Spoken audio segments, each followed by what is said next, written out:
So right before COVID, I was actually making some good money. I had my own business as a home inspector, had my own home inspection company, and I was doing pretty good. I think the first year, after like 9 months, I was making around 60,000, and then after the second year, I think it was around 85,000 or whatever. But I was making good money. But for some reason, and I was renting with a roommate as well, so I was only paying $700 a month.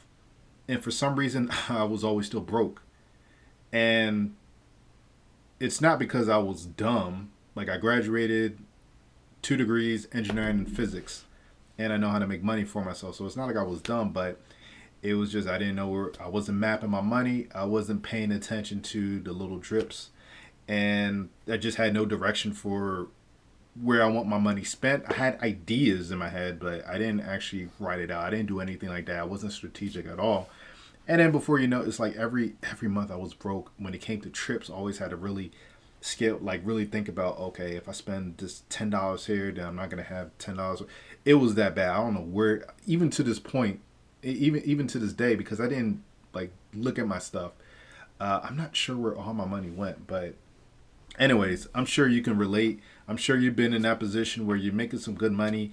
You don't, you're not stupid. You're not dumb. Most people, I won't say dumb, just uneducated, just unaware, or they're ignorant. They don't know. And you did what you're supposed to do. You went to school, worked hard, followed the rules, all that stuff, and for some reason, every month you're coming up short, and you're trying to figure out why. I need more money. I need a raise, and it's just like sometimes it's not that. It just comes down to you was never taught about how to map your money. Most people just talk about budget, budget, budget, budget, but like, what are you budgeting for?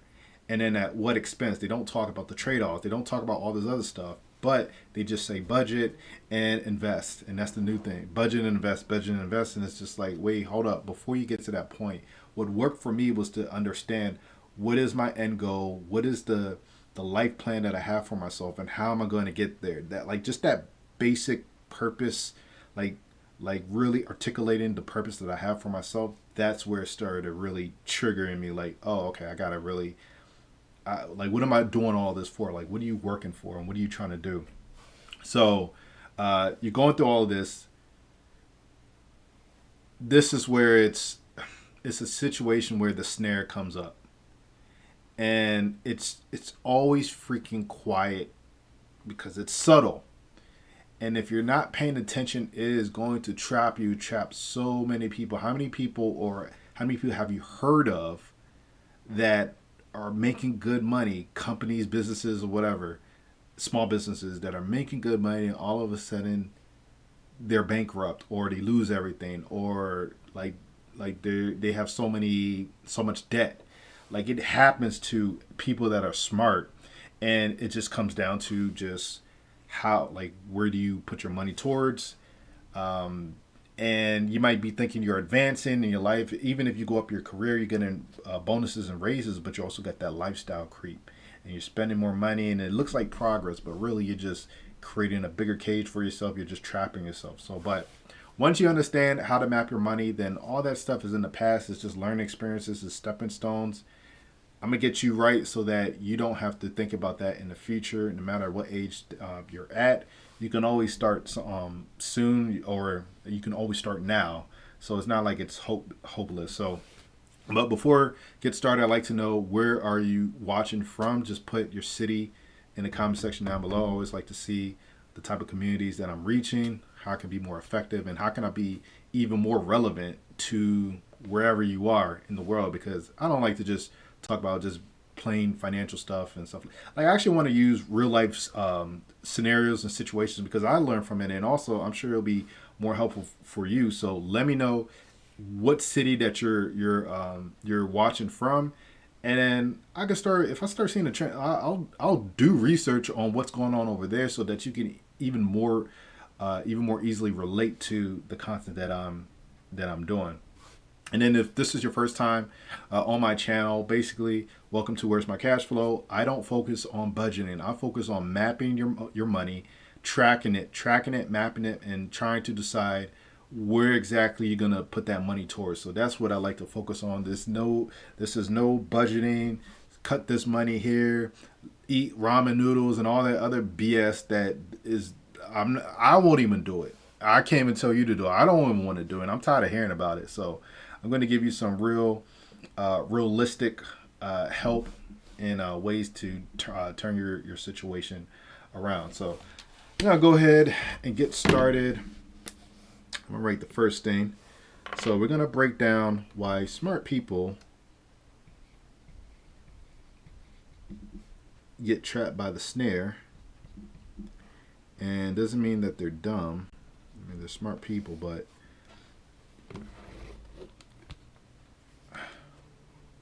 there's a reason why this happens. So just because you're smart doesn't mean that you're going to be free. When I mean free, I mean I'm talking about freedom of doing what you want to do, or giving. I don't want to say doing what you want to do, but just having a fulfilling life.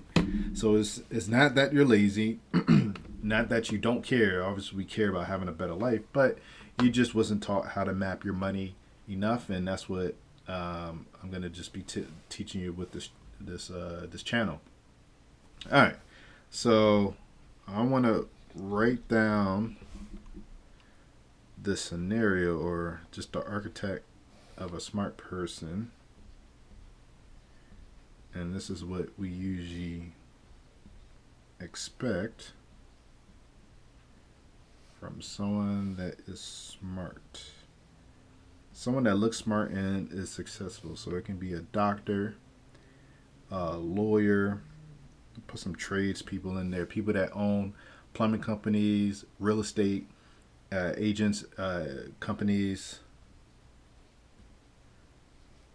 and other professions. You let me know what are some professions that, whatever profession you're in, is there someone in that profession that you know is like just killing it, just doing very well?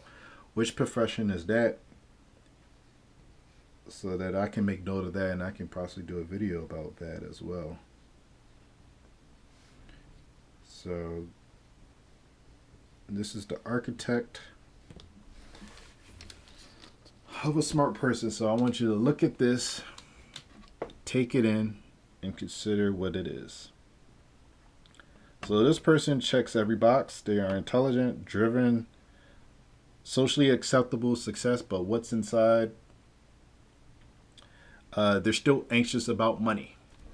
And this is, I remember when I started hearing about some doctors that are making, it was like $120,000, and they were still broke. Apparently they was using a lot of credit cards. When you get to the doctor status right after school, you graduate, all that stress you went through with the fellowships and all that, those programs that you have to do, you want to enjoy your money. Now you're going to make some real money, not that the small money that they will give you. And then you start splurging, and then you start finding yourself in a situation where it's just like, oh, you got a lot of expenses now. You just did it to yourself. So this is what a smart person looks like. So now I'm going to do a side-by-side chart of smart and trapped, smart but trapped, and smart and free, what the difference looks like. And you tell me if it makes sense. All this stuff has to make sense for you to get it. If it doesn't make sense, let me know in the comment section. Don't be timid. Don't be shy. This is your life. This is your money. And if you want something good to happen, you got to participate. You can't be on the sidelines. Like, now isn't that the time to be shy? Time is gone. You can't get this time back. You got to be bold in life. If you want to see something better for your life, you got to do something different. That's like the main thing that you should really pay attention to. Like, if you want something different for your life, you have to be different. Reinvent yourself. If you keep doing the same thing, you're not going to nothing's going to change, and you're only going to frustrate yourself to the point where you just lose all hope. And that's not going to be good for anyone. That's not going to be good for your community, the country, your family. You can't let this crack you, especially when it's really simple to do. It's not complicated stuff. but because we don't think about this stuff, or no one's really talking about it, um,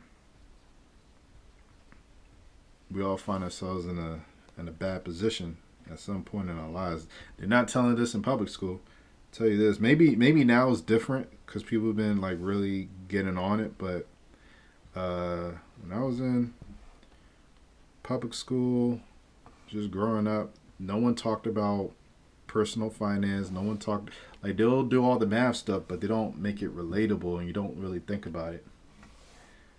Okay, so I hope you can see this.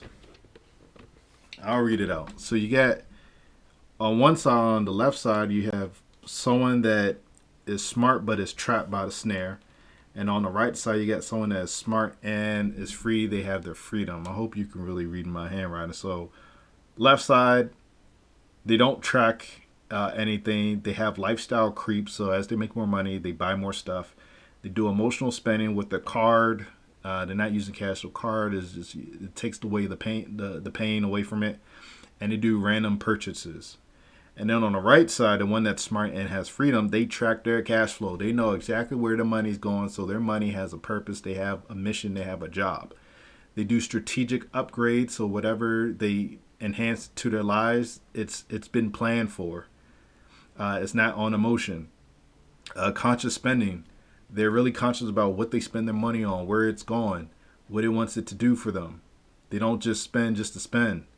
And then they budget for growth. So this is your investments. This is your emergency fund. Put your emergency fund in a high yield savings account. With a lot of these internet banks, they, like the bank I have, in the savings, it started like 5. I think it was giving me 4%. Now it dropped down to about 3.7%. But just keep it in there for like true emergencies.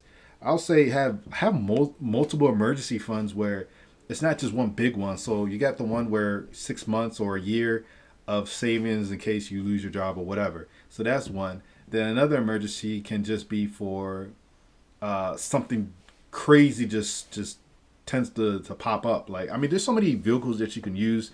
You don't just have to have two accounts of savings and a checking. Like, have more separated across the different banks so that you don't feel tempted to spend it. Or I don't know, do something like a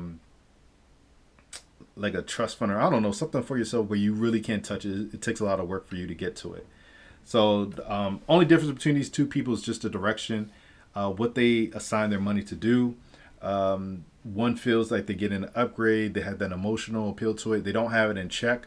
We all have emotions, but you got to learn how to discipline yourself when it comes to spending and money. Like, just pause. If you feel like you really want to buy something, all you got to do is just take like some time, and then you're going to think it over, and then you're going to start thinking about, okay, what did you tell yourself that you was going to do differently this year? Okay, why are you going back into the same habit? That's the old you. This is the new you. You can't act like the old you. That person has died. They don't exist. So what are you doing? So that's the difference. Let me do this. It's good to have a visual of this stuff so that it sticks with you, because me just saying it, and I mean, that's what so many of these other YouTube channels and these other people on Instagram, TikTok, most of the time they're just talking and they're all just repeating the same thing, and they'll add their own little flair. And I'm not even trying to knock it. I'm sure it's helping some people, but when we look at the numbers, why is it in America that more people are living paycheck to paycheck? If these influencers that have all this millions of followers are really doing their thing or being effective, then why are so many people struggling when it comes to finances? So it sounds good, but it's not practical enough where people actually say, damn, I really got to do this. I got to do that. So anyways, let's see if I can draw this right.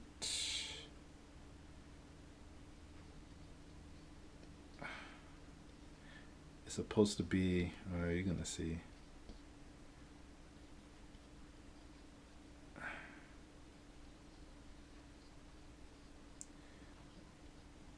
really should probably, maybe I'll start just having a lot of these boards ready so I can just kind of explain.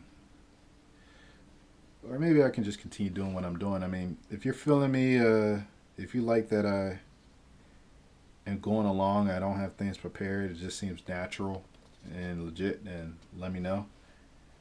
But if it's too much, then maybe I'll switch it up.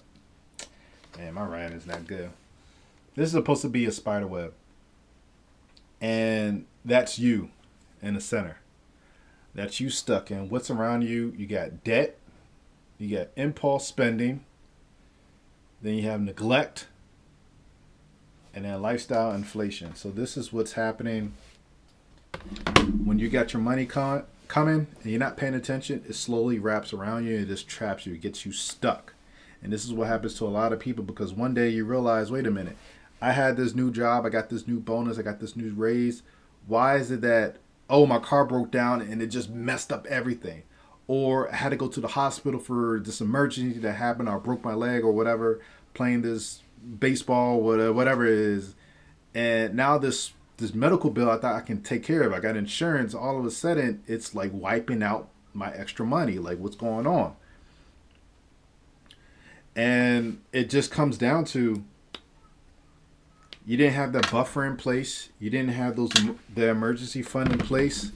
You're spending, you had that drip of $500, $1,000 every month going away. Even if it's like $300, that's $300 you can be putting in a high interest savings account, or you could invest it, that can take care of these situations when life just happens. Because life is not perfect. You get one medical bill will wipe out most Americans, because most Americans, from the last I heard, don't have $400 in savings. A lot of them don't have $400 in savings, let alone $1,000 in savings. So, if one bad thing happens, they're gonna be stuck. So, but anyways, how do you get around this? It's just 3 steps, 3 basic steps. And if you do this diligently and you build up this discipline, then you can start expanding to do more complicated things. You can start really looking at real estate, stock market, buying businesses, buying and selling businesses. Hey, don't forget about that. That's good. Trade, export, import. There's so much stuff that you could do, especially in America, when you have a lot of resources at your disposal. You just gotta learn about it, but you always gotta start with the fundamentals. If you master the fundamentals, then you can build off of that. You got a good solid foundation, and no one will be able to mess with you. So in order to get to that part, what do you got to do? You got to track every dollar. That's always going to be important. You got to know where your money is going. You got to attack that lifestyle creep. So if you're gonna upgrade, say you're living in a busted up apartment, don't just, once you get some money, just pause real quick and think about, okay, what are you gonna do next? You've been fine up until this point. Now you got more money. Now you can sit back like a boss, someone that's not rushed. Don't rush, and don't let your emotions come up with this decision to buy this apartment. I gotta buy this. No. Calm down, stay put. Look at how much more money you bringing in, or if it's the same money, figure out how you can put yourself in a better position where if something bad happens, you're not going to get caught ass out. So you got to make sure that be aware of that lifestyle creep. And then always think about your trade-offs. You cannot have everything all at once. It just doesn't happen unless you're like super, super rich or whatever. I mean, well, even in that situation, your time. Because in order to get to that position, you got to invest your time. There is no solutions in life, only trade-offs. You're always going to have a trade-off. Either it's going to be your time, it's going to be your money. Something is going to give. You can't have everything at once. So you got to think about, this is where it's like this, the whole strategy thing. What exactly gives you fulfillment in life? How are you going to get there? If you can master your finances, then pretty much you can go anywhere you want to go and not be so stressed. But you got to go through the pain. The whole point is you got to get clarity on your spending habits and where your money is going. And if you do that, then you're gonna be good. You're already smart enough. Most people in America are, yeah, I think it's like 99% are literate. They can read something, even if it's not. I understand like children are not at the right grade level and stuff like that. I'm just talking about can read something. So you're already smart enough. So that's not gonna hinder you.